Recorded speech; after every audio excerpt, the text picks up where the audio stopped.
Hi world, it's time to talk about parenting. We've covered how babies are made, we covered up to birth, now let's talk about after birth. Now I really like this quote and I think it's something we need to mention at the very beginning before we talk about after babies are born and what do we do with them. It's a quote from C.S. Lewis, the Narnia guy, and it says, "Children are not a distraction from more important work. They are the most important work." And I think that is the philosophy that we need to go with about this. Now, parenting expectations. I have this picture over here of this kid. He looks like an ugly little old man. And that is because in Middle Ages and stuff, they painted children as little old people because that's what they thought. They thought they were small adults. And so things have changed a lot about how we see children, what we know about their development, how we treat children. In every culture throughout the world, there are differences in how people treat and raise children. However, some things have remained the same. In the West, in particular, a lot has changed about how we see the community, how the community has anything to do with our parenting or our child rearing. We know far more about child development than humans ever have in the past millennia.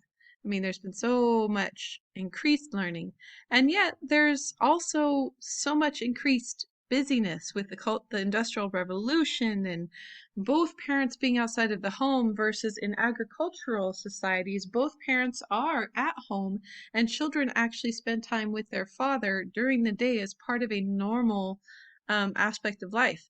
And that is a massive change that's come over the entire human society in the last couple hundred years. So all of these things have changed. Um, I thought this was awesome. It says, school playground equipment in the year 1900. Apparently, in 1900, only the strong survived recess. So I thought that was kind of funny. I mean, look at that thing. It looks awesome, but it's also 2 stories high. Like, who would put a kid up on a pole at 2 stories high and just say, go enjoy and play, have a good time? Yeah, this is different than what our normal culture is right now. How to be a parent in 2019 versus 1982. Of course, this will be 2020 now. 1982, feed them sometimes. And then you have 2019, you can read that yourself. You know, basically make sure everything is perfect for your child. Nothing can be imperfect or your child will be messed up, right? And don't forget, it says at the bottom, don't forget the coconut oil. So remember when we were pregnant and we thought giving birth would be the hardest part? Ha ha ha ha ha ha, help. Yes, many new mothers have experienced this. Now, I mentioned this in the last one. It's important for you to realize the difference between normal sadness and postpartum depression. Because if you have postpartum depression, if you feel nothing, if you have tears of frustration instead of tears of sadness, if you have these symptoms, you need to seek out help. So parenting the newborn, I'm going to concentrate mostly on the newborn in this because once you hit like the toddlers and older, you are going to run into, get 100 people in a room and ask them parenting advice and you get 100 different people saying 100 different things. So I'm not even going to go there. I'm just going to be talking about, after the baby stuff. And then if you have a baby, you will learn as you go. Okay? So parenting the newborn, the most important thing to remember is you need to keep them alive and you need to love them. It's just as important to a child to be loved and cared for as it is to be fed. And you may think I'm exaggerating. I'm not. Children's brains actually stop growing and stunt if they are not touched, if they're not loved, if their needs are not met. One of the things that we've learned is that attachment development is the term for all humans who have always had babies to pick them up and snuggle them and cuddle them and kiss their faces. We do that because the babies need it and the mothers and fathers need it. It helps the parent-child attachment. And if that is broken or if it's not done properly, it is extremely difficult for the child who grows up to develop proper attachment to other people in their lives later on. This is why children who are abused, children who are kept in institutions, you see these horrific pictures of these Eastern European institutions where you have a room of 50 cribs and 50 babies laying in 50 cribs and they're not even crying anymore. And they say, why don't the babies cry? And they say it's because they've learned nobody comes to help them if they cry, so they stop crying. That is one of the most horrible human crimes in the, I don't know when, the institutions that we've created and made that are just evil. It's awful. So if someone grows up in that experience, if they survive, I mean, literally babies can die from lack of care. They have a lot of things that they have to overcome if they're able to. So if you're a normal parent, you've got your baby, you don't know what to do with this kid, maybe you were a little bit early in your timeline from when you expected to be a parent, but here you are a parent. Don't get caught up in the trends. Do what works for you and your baby. All you need to remember is alive and loved. Feed them, cuddle them. It all pretty much figures itself out if you have those two bases covered. And if something's not going well, for example, breastfeeding can be very challenging for young mothers, or for any kind of mother for that matter, all you need to do is ask for help, and there is help. Okay? So newborn challenges. This is something that my husband said. I thought it was a good soundbite. All babies cry. Don't shake them anyways. And then I heard this when I was a young parent, and it kind of made me laugh. The good parent is the one who only thinks about throwing the baby out the window into the snow. So you will discover having a baby cry is extremely challenging to your mental health, and you have to deal with it anyways. So just be a good parent. Don't throw them out the window. Don't shake them. Just do your best to love them and keep them alive. Colic is what some babies get, which is if your parents tell you, oh, you were a colicky baby, you just need to give them a hug spontaneously. Okay, so colicky babies, they cry for like months. And this is where you get shaken baby syndrome and stuff, because people are not designed to deal with constant crying for months. And the poor kid can't help it. And they're miserable. You know, there could be reflux issues. There could be all kinds of things that are going wrong. They're crying for. So try to get help. You need to know that it is okay to put your baby down in a safe place like their crib, somewhere they can't fall, somewhere they can't hurt themselves.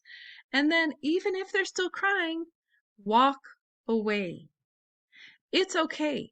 If you need to just walk away for a couple minutes and get your cool and not throw the baby through the window, that's important. Babies won't die from 10 minutes of crying.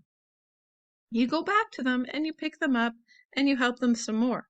But you need to know it's okay to walk away. It is far more important to your child's continued survival that you walk away if you're about to lose your mind, rather than you stay and keep trying to help and then eventually lose your mind, okay?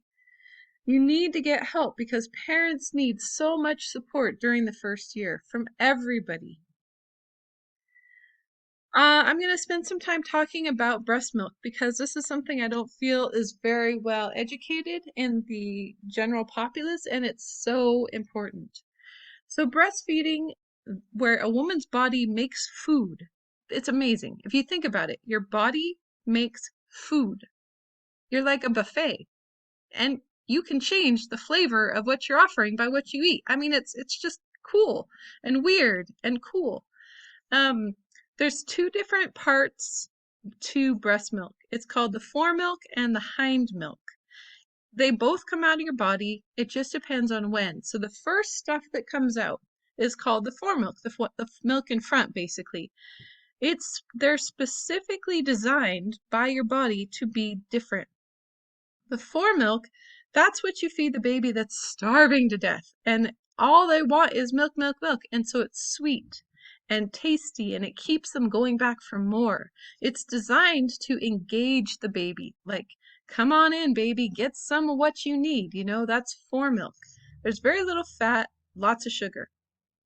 Hind milk is kind of like the last of what your breast is producing. That's the stuff that's going to keep the baby going for more than 5 minutes. So it's important that you feed them both fore milk and hind milk, because hind milk is going to be what keeps their little tummies full. And that's going to have lots of yummy, creamy fat in it. Your body takes your fat that you take in and converts it into fat that the baby can eat. And there's lots of really good nutrients in there. And that's what they get in their little tummies if they keep nursing on the same breast until they get to hind milk. So it's really important for babies to completely empty one breast before they're switched to another breast. Because if you just switch back and forth, all they're getting is the fore milk, and then they'll get, hungry, hungry, hungry. They need to completely empty one side before they move to the other side. Now, that's something not everybody knows. And then one more term you need to know is called colostrum. And this is something you can actually, if you're a bodybuilder, you can go out and buy colostrum. Of course, it's not human colostrum. It's cow or horse. But colostrum is the early milk produced just before birth and the first few days after birth. And this is where all of those really good antibodies from mother are passed on to the baby to protect the baby. So even if you've decided you are definitely going to be a formula mother, you have to give your baby the colostrum for the first few days. That's really important because they need all those antibodies. You're protecting them. You're helping their immune system. So babies absolutely need the colostrum. Even if you switch to formula after a week or two, babies need that first few days of feeding. And now let's say you are not able to feed the baby. What if they go to the NICU or whatever? You can pump that out and save it for the baby, and then they can still get it. So it's really important. Now, colostrum has a lot of benefits for your newborn. Of course, it's got benefits for other people, which is why, bodybuilders actually take it. But for babies, it helps them build this strong immune system. That's where you have your antibodies and your white blood cells. It creates a tough coating on your baby's stomach and intestines to keep the germs from causing illness. Okay, so when your baby's born, they have a completely virgin, you can call it, digestive system. Nothing has been in there. They have no bacteria. They have, nothing in there, but they have to start eating and they have to start taking in nutrition that way. You're not providing it by the umbilical cord anymore. So you need the colostrum to kind of kickstart your baby's digestive system. It also acts as a laxative to help your baby pass their very first poop, which is called meconium. And so they need to get that junk out. It's been sitting in there for a while. They need to get it out. Colostrum makes them get it out. Also, colostrum helps prevent jaundice. That's where your baby turns yellow. And it gets rid of harmful waste products. It gives them exactly what they need for that exact moment of life to start growing and thriving. It's complete nutrition for the baby. It's not matched by any chemical formula. Colostrum cannot be mimicked. It's completely unique. And it is exactly what your baby needs. It also helps prevent low blood sugar. Now, colostrum is small amounts when it starts coming out. But that's okay because your baby's stomach is very small. Day 1, it's only the size of a cherry. And then day 2, 1 week, a month. They really don't need a lot of food. And so unless mama is unavailable, even then donated colostrum and milk are best. Babies don't need formula. One of the things to know about breast milk, there's this whole thing, breast milk is best. And then people say, no, no, we don't want to be giving people guilt for doing formula. So the things I'm going to be saying right now, it's not guilt inducing. I'm just talking about the biological facts of the matter, which is that breast milk is better than formula. Just biologically, chemically, any way you want to dice it. it's better. It is a complete and perfect food. It's exactly what the babies need. They don't need water. They don't need anything except breast milk. Has exactly what they need when they need it. It's got lots of minerals and vitamins, so sodium, potassium, calcium, magnesium, phosphorus, vitamins A, C, and E. Has long-chain fatty acids like DHA and AA. Both are critical to brain and nervous system development. And there's some complex chains of sugars that are unique to human milk. You cannot get them from a cow or a goat or a horse. They cannot be digested by the baby, but they are there to feed the bacteria. Remember, we talked about our gut biome. They're there to feed the bacteria that helps the baby start to digest food. Because remember, without gut bacteria, you can't digest anything. You need your bacteria to digest. Speaking of bacteria, there are a ton of microbes in breast milk. Human breast milk is not sterilized. It's a probiotic. That means there are good bacteria in the breast milk. This is something that cannot be replicated by a formula. There are also stem cells. Those are cells that can go into the infant's body. Let's say they were hurt somehow during birth. They need stem cells to repair themselves. And those come from the mother's body into the baby via breast milk. One of the things that is so cool about this whole process is that babies' bodies communicate with the mother's bodies during breastfeeding. So baby spit backwash. It's actually what happens during the sucking process on the nipple is that some of the baby's spit goes into the woman's mammary glands inside her breast via the nipple. And what that allows for is that inside the mammary gland, there are certain receptors that can detect the presence of bad things and pathogens. And then it gets better.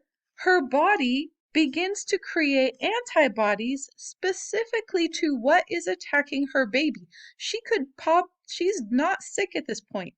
If it's just the baby sick, her body gets the sickness pathogen through the nipple and then creates a custom antibody for that exact pathogen to go back into the breast milk, back into the baby, where those antibodies target the infection.